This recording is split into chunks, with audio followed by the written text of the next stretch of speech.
விமான நிலையம் பின்புறம் தனது ஆண் நண்பருடன் காரில் தனிமையில் இருந்த கல்லூரி மாணவியை 3 பேர் கொண்ட கும்பலால் பாலியல் பலாத்காரம் செய்யப்பட்டதுடன் அவருடன் இருந்த வாலிபருக்கும் அரிவாளால் வெட்டப்பட்டார்.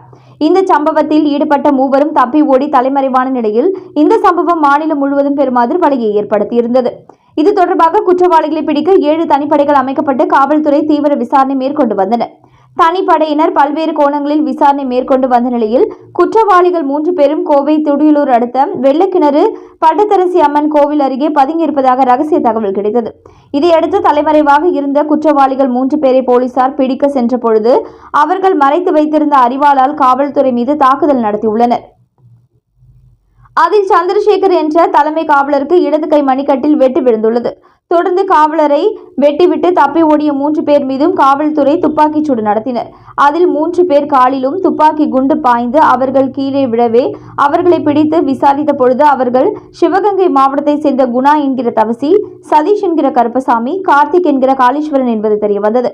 பின்னர் காலில் துப்பாக்கி குண்டு பாய்ந்த நிலையில் 3 பேரையும் கோவை அரசு மருத்துவக் கல்லூரி மருத்துவமனையில் சிகிச்சைக்காக அனுமதித்த நிலையில் காவலரும் அரிவாளால் வெட்டப்பட்டதில் இடது கை மணிக்கட்டில் காயமடைந்த தலைமை காவலர் சந்திரசேகரையும் அரசு மருத்துவமனையில் சிகிச்சைக்காக அனுமதித்தனர்.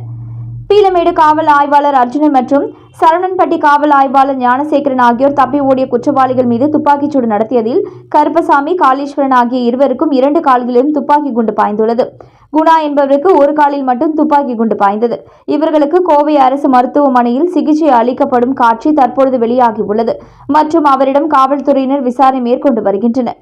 போலீசார் மேற்கொண்ட முதற்கட்ட விசாரணையில் 3 பேரும் சிவகங்கை மாவட்டத்தை சேர்ந்தவர்கள் என்பதும் இருக்கூர் பகுதியில் வீடு எடுத்து கட்டிட வேலை பார்த்து வருவதும் தெரியவந்துள்ளது. அதில் கருப்பசாமி, காளீஸ்வரன் ஆகிய இருவரும் சகோதரர்கள் என்பதும் இவர்கள் 3 பேர் மீதும் ஒரு கொலை வழக்கு, வழிப்பறி மற்றும் அடிதடி உள்ளிட்ட பல்வேறு வழக்குகள் நிலுவையில் இருப்பதும் தெரியவந்துள்ளது.